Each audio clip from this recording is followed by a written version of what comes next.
अस्सलाम वालेकुम प्यारे बच्चों। आज मैं आपको नीलम चिड़िया और आग की कहानी सुनाऊंगी। सुंदरबन वाकई बहुत ज़्यादा खूबसूरत और सुंदर था। चारों तरफ कुदरत ने अपनी खूबसूरती बिखेर रखी थी। किलकिल करते झरने और खूबसूरत चमकीली हरी भरी घास ऐसी लगती थी जैसे जंगल में किसी ने कालीन बिछा दी हो। इन मनाजिर को देखकर जानवरों और परिंदों के दिल बाग बाग हो जाते थे। हर तरफ रंग बिरंगे फूल थे जिन पर तितलियां और भंवरे मंडलाते रहते थे। ये कहानी उस ज़माने की है जब लोगों को आग का पता भी नहीं था। जैसे ही शाम होती लोग गारों में चले जाते। उस वक्त लोग पूरी तरह माहौल पर मुनहसिर रहते थे। कच्ची जड़ें, फल फ्रूट, पत्ते, सब्जियां और बगैर पके हुए गोश्त लोगों की ग़िज़ा थी। लातदाद दरख्तों की वजह से शाम से पहले ही जंगल में अंधेरा छा जाता था। सुंदरबन में एक गहरा तालाब था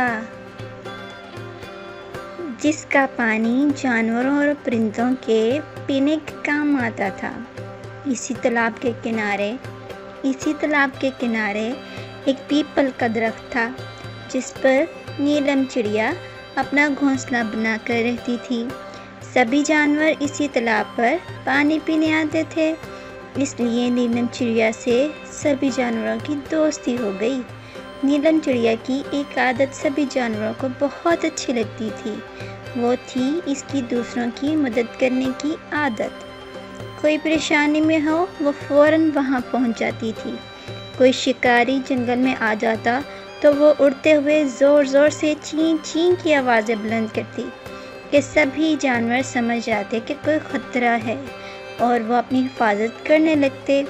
नीलम चिड़िया के घोंसले में बहुत अंधेरा था और उसके बच्चे बाहर जाने की ज़िद किया करते थे। ऐसे में इसकी एक ख्वाहिश होती थी कि काश कहीं से रोशनी की एक किरण आ जाए। इसी तालाब के किनारे एक बहुत मोटा दरख्त था जिसकी बड़ी सी खोह में एक भालू रहता था। वो दिन भर सोता और जब भूख लगती तो तालाब से मछलियाँ पकड़ता। भालू बहुत ही मतलबी और खुदगर्ज था। जंगल के सभी जानवर इसे मतलबी भालू कहते थे। एक दिन खूब ठंडी हवा चल रही थी। हल्की हल्की बूंदाबांदी भी जारी थी। घोंसले में नीलम चिड़िया के बच्चे सहमे हुए अपनी माँ के इंतज़ार में दुबक कर बैठे हुए थे। वो दोनों सख्त भूखे थे। बेचैनी से माँ को याद करते हुए एक दूसरे को तसल्ली दे रहे थे। इधर बूंदाबांदी की वजह से नीलम चिड़िया के पैर भीग गए थे। वो बहुत मुश्किल से घोंसले तक पहुँची। बच्चों को प्यार किया, इन्हें खाना दाना खिलाया। बच्चे माँ से लिपट कर रोते हुए सो गए।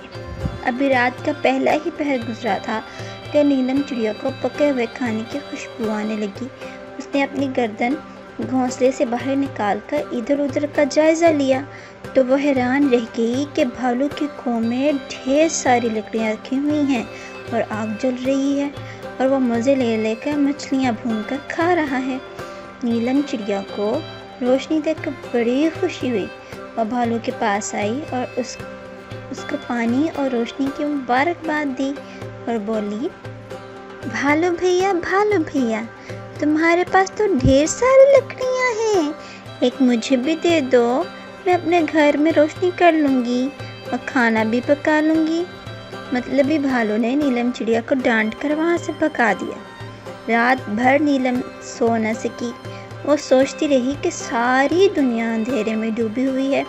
अगर भालू थोड़ी सी आग दे दे तो लोगों का भला हो सकता है। अभी वो ये सोच ही रही थी कि इसे ऐसा लगा जैसे सूखे पत्तों पर कुछ चल रहा है। इसने गर्दन घोंसले से बाहर निकाल कर देखा तो क्या देखती है कि शेर भालू की गार की तरफ बढ़ रहा है। सख्त सर्दी का मौसम था।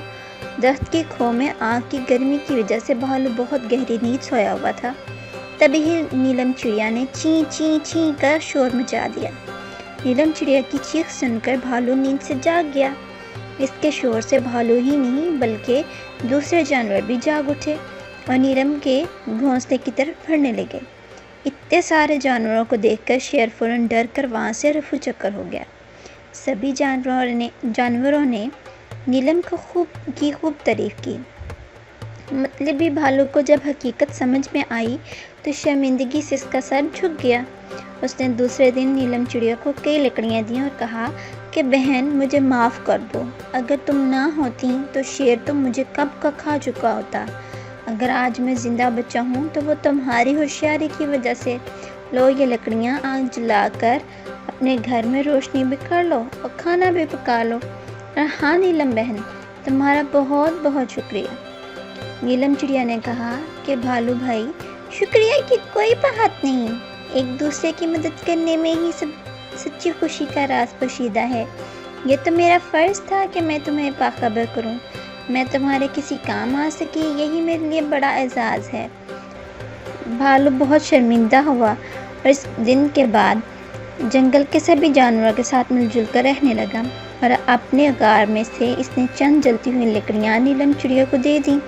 نیلم نے اس لکڑی سے پہلے تو اپنے گھونسلے میں روشنی کی، کھانا پکایا اور پورے جنگل اور آس پاس کے جنگلوں میں، حتیٰ کہ جہاں جہاں روشنی نہیں تھی وہاں پہنچ کر اس نے روشنی پھیلائی، پیار کی روشنی، ایک دوسرے کی مدد کرنے کی روشنی اور مل جل کر رہنے کی روشنی۔ پیارے بچوں، اگر آپ کو میری یہ کہانی پسند آئے تو اس کو ضرور لائک اور شیئر کیجیے گا۔ بہت بہت شکریہ۔